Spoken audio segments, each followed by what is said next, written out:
എല്ലാവർക്കും നമസ്കാരം. ട്രാവലിസ്റ്റയുടെ പുതിയ എപ്പിസോഡിലേക്ക് എല്ലാവർക്കും സ്വാഗതം. നമ്മളിന്ന് ഒരു കുക്കിങ്ങിൻ്റെ വീഡിയോ ആയിട്ടാണ് വന്നിരിക്കുന്നത്. ഇന്നും ഒരു കുക്കിങ്ങിൻ്റെ വീഡിയോ ആയിട്ട് വന്നിരിക്കുന്നത്. വേറെ ഒന്നുമല്ല, നമ്മൾ ഈസ്റ്ററൊക്കെ അടുത്ത് വരല്ലേ. ഞാൻ മുന്നേ ബീഫിൻ്റെ ഒരു എപ്പിസോഡ് ചെയ്തിട്ടുണ്ടെങ്കിലും ഇപ്പോൾ നമ്മൾ ചെയ്യാൻ പോണത് ഒരു റെസ്റ്റോറൻറ്റ് സ്റ്റൈല് ബീഫ് റോസ്റ്റ് നമ്മൾ ഉണ്ടാക്കാൻ പോകണം. റെസ്റ്റോറൻറ്റ് സ്റ്റൈൽ നമ്മൾ സാധാരണ ഹോട്ടലൊക്കെ പോകുമ്പോൾ നമ്മുടെ വീട്ടിലുണ്ടാക്കണേക്കാളും സ്വല്പം സ്വല്പം ഒരു ടേസ്റ്റ് വ്യത്യാസം ഉണ്ടാവും. അപ്പോൾ ആ ടേസ്റ്റിൽ നമ്മൾ നൈസായിട്ട് ഒരു ബീഫ് റോസ്റ്റ് ഉണ്ടാക്കാൻ പോവാണ്. നമ്മൾ തേങ്ങാക്കൊത്തൊക്കെ ഇട്ട് നല്ല മൊരിച്ചെടുത്തൊരു സാധനം. അപ്പോൾ നമുക്ക് വീഡിയോയിലേക്ക് കിടക്കാം. അപ്പോൾ നമ്മുടെ ചാനൽ സബ്സ്ക്രൈബ് ചെയ്യാത്ത ആൾക്കാർ സബ്സ്ക്രൈബ് ചെയ്തോളൂട്ടോ, ട്രാവലിസ്റ്റ.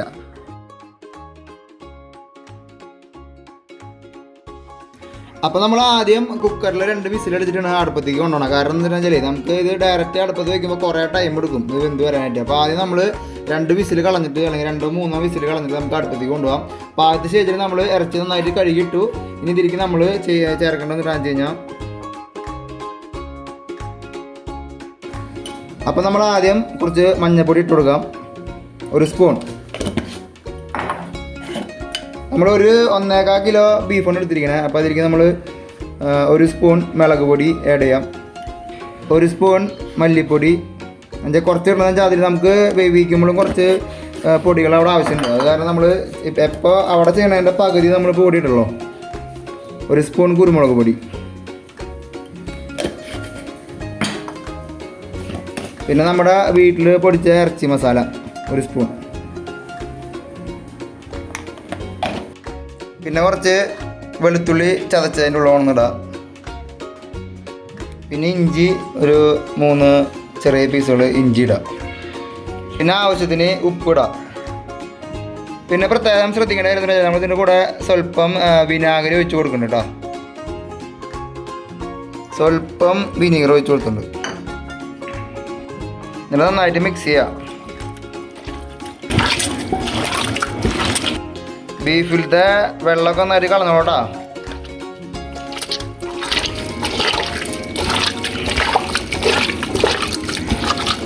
അപ്പോൾ നമുക്ക് ആദ്യം കുറച്ച് വെളിച്ചെണ്ണ വെച്ച് കൊടുക്കാം. അടുപ്പ് വെച്ചിട്ടുണ്ട്.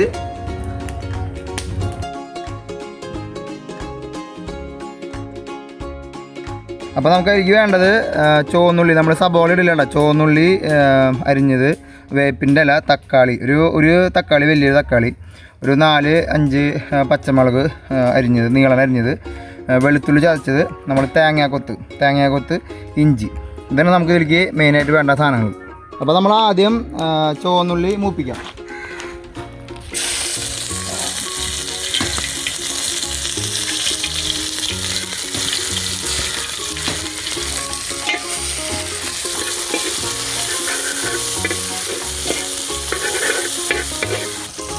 ചുവന്നുള്ളി നന്നായിട്ട് മൂപ്പിക്കുക. ആദ്യം ചെറുതായിട്ട് ഇങ്ങനെ മൂത്ത് വരുമ്പോൾ നമുക്ക് അതിലേക്ക് പതുക്കെ വെളുത്തുള്ളി, പച്ചമുളകൊക്കെ ഇടാം.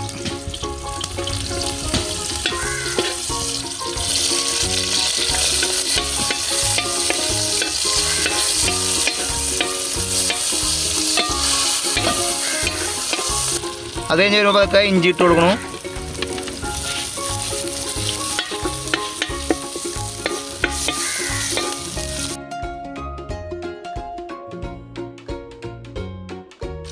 അതിലേക്ക് കുറച്ച് ഉപ്പിട്ട് കൊടുക്കുക.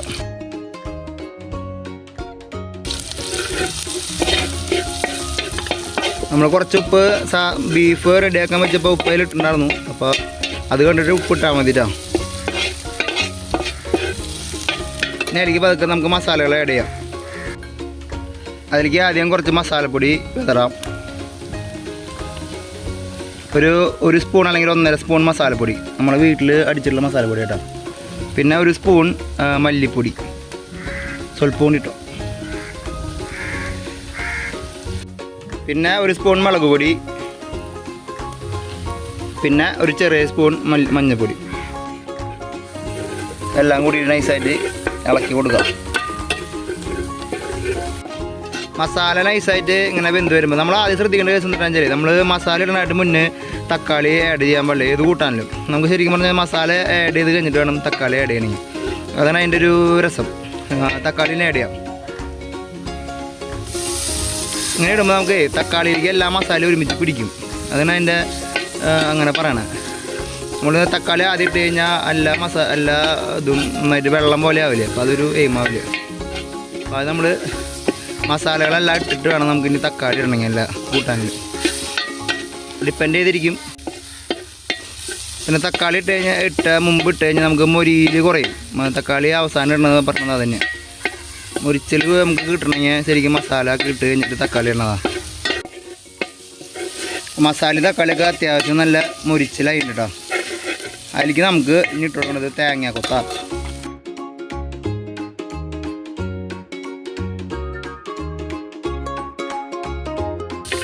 നമ്മളെടുത്ത് വയ്ക്കണ പകുതി തേങ്ങാക്കൊത്തയിലേക്ക് ഇടാൻ പാടുള്ളൂ കേട്ടോ.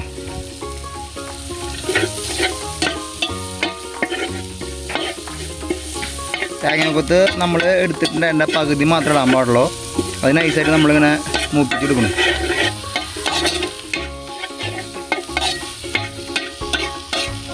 അപ്പോൾ നമ്മുടെ നാളികേരക്കൊത്തൊക്കെ നൈസായിട്ട് മുരിഞ്ഞ് വന്നിട്ടുണ്ട്. അപ്പോൾ അതിൽ പകുതി കൂടി നമ്മൾ മാറ്റി വെച്ചിട്ടുണ്ട്. ഇനി നമ്മൾ ചെയ്യേണ്ടത് നേരത്തെ വേവിച്ച് വെച്ചിട്ടുള്ള ബീഫിൽ ആ ബീഫിൻ്റെ ചാറ് 2 പീസിൽ നമ്മൾ അടിച്ചിരിക്കണ്ട. ആ ബീഫിൻ്റെ ചാറ് നമുക്ക് ഇതിൽ ഒഴിച്ചു കൊടുക്കുക.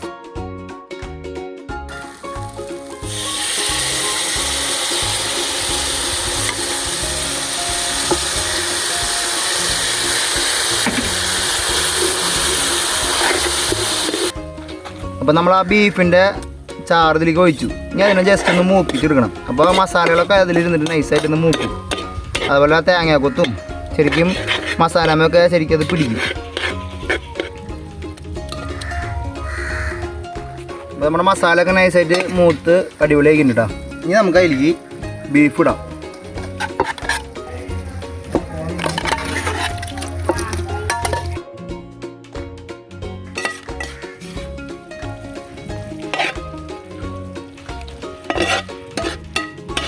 നമ്മളിതിലേക്ക് സ്വല്പം ചൂടുവെള്ളം ഒഴിക്കണം കേട്ടോ.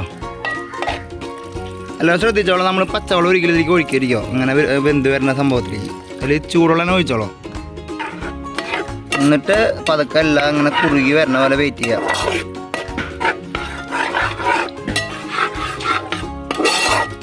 നന്നായിട്ട് ഇങ്ങോട്ട് കുറുക്കുക. മസാലകളൊക്കെ പിടിച്ചോളാം. ചെറിയ തീയ പാടോട്ടെ, വലിയ തീ ഇടാൻ പാടില്ല. നൈസ് തിളയൊക്കെ വന്നിട്ടുണ്ട്.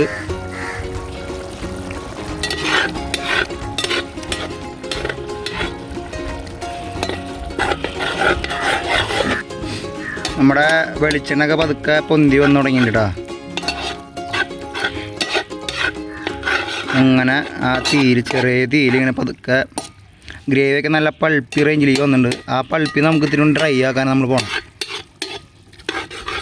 അപ്പോൾ നമ്മുടെ ബീഫ് നൈസായിട്ട് ഇങ്ങനെ കുഴഞ്ഞിരിക്കുക. നല്ല തീയിൽ ചെറിയ തീയിൽ ഇങ്ങനെ ഇട്ടിട്ട് നല്ല കുഴന്ന് തിരിക്കുക. അപ്പോൾ അതിലേക്ക് നമുക്ക് അവസാന ഘട്ടമായി നമ്മുടെ ഒരു 3/4 ഭാഗം അല്ലെങ്കിൽ ഒരു 90% ആയി. അപ്പോൾ അതിലേക്ക് നമുക്കിനി കുറച്ച് ചുവന്നുള്ളിൻ്റെ മേലിട്ട് കൊടുക്കാം. അതേപോലെ നേരത്തെ മാറ്റി വെച്ചിട്ടുള്ള തേങ്ങാക്കൊത്തും കുറച്ച് വേപ്പിൻ്റെ ഇട്ട് കൊടുക്കാം. അപ്പോൾ നമുക്ക് ചുവന്നുള്ളി ഇട്ട് കൊടുക്കാം.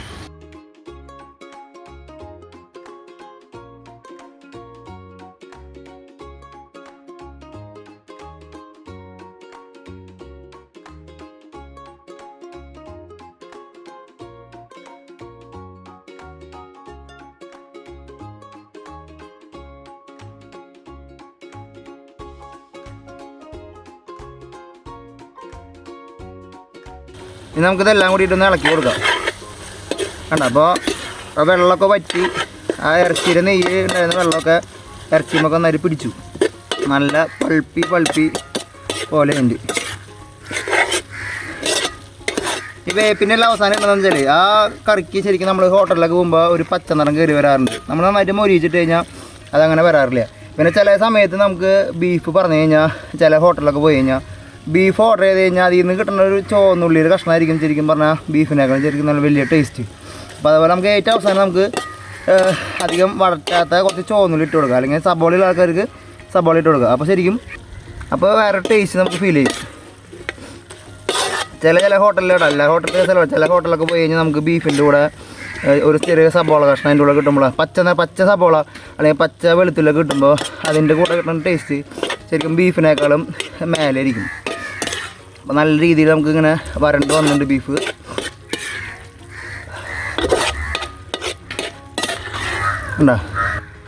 കണ്ട തേങ്ങക്കൊത്തൊക്കെ നൈസായിട്ട് ഇങ്ങനെ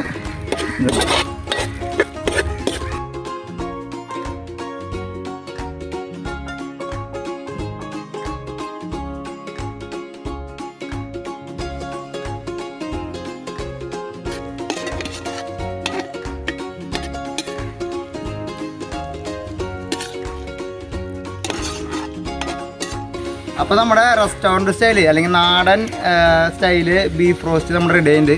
അപ്പോൾ നമുക്ക് ബീഫ് റോസ്റ്റ് ഇതിലേക്ക് പകർത്താം.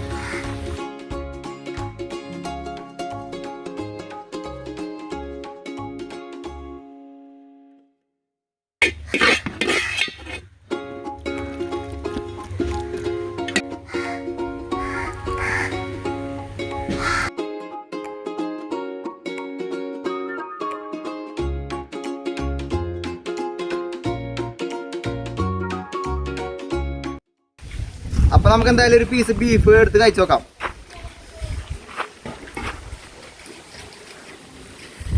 നന്നായിട്ട് മുരിഞ്ഞ് കുഴമ്പനായിട്ടുള്ള ബീഫ് കേട്ടോ.